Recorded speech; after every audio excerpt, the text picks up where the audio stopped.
Hello, my fiber friends. Cherise of Sew Hooked on Treasures, and today I'm specifically going to address my crocheting fiber friends. For those that want to crochet along with the Stronger Together quilt and stitch along, I'm going to show you how to read the cross stitch chart as your crochet pattern. Head on over to the Fat Quarter Shop website and download your free cross stitch pattern. Simple search for Stronger Together and it will pop up. So you can do an instant download. Once you get it, you will come here and see your grid. This is just shown in the subtle colorway, and it has both. You can use either, it works the same way. You can work in the complete chart in the center of the design, or you can work in each individual block as we are going to do for the quilt along. I'm going to do a quick outline here to show you the blocks that we're doing for each week. So we have the texture block, the legacy block, and the zigzag block. Texture, legacy, zigzag. There's 4 of these and 4 of these. If you're going to work each individual block, perfectly great. At the end of the sew along, crochet along, we will put them all together in week 4.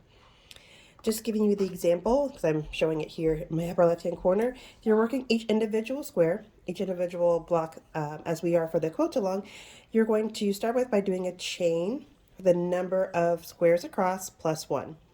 So here is exactly 20 squares, so you will chain 21, the extra 1 chain, and you will start by doing your first single crochet and the second chain from the hook, and you'll work on your grid on your chart from right to left. Once you finish that row, you will do your chain 1 turn, or turn, chain 1, however you do it. It doesn't matter.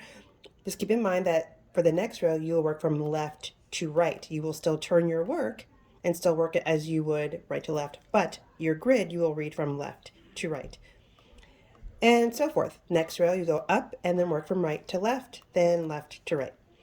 The white squares represent your background color, whichever you've chosen there, and then these symbols in different colors represent your alternating or coordinating thread choices. You can use the chart as it is and change your yarn as it does in the chart, or if you're not as comfortable with color changing just yet, you can always just do 2 colors. So you have the background color, and each of these that has a symbol in it is 1 yarn color. Easy enough, not a problem. Each of the blocks should be worked from bottom to top. So I know like these are the same and these are almost the same. There's slight variations because there are different numbers on the left and right sides from this column versus the other one that you can't see on the screen at the time. And also from this one, these are exactly the same and you could turn them. However, your stitches will look different if you turn them. So just keep in mind that if you work from bottom to top here, you should work from bottom to top here.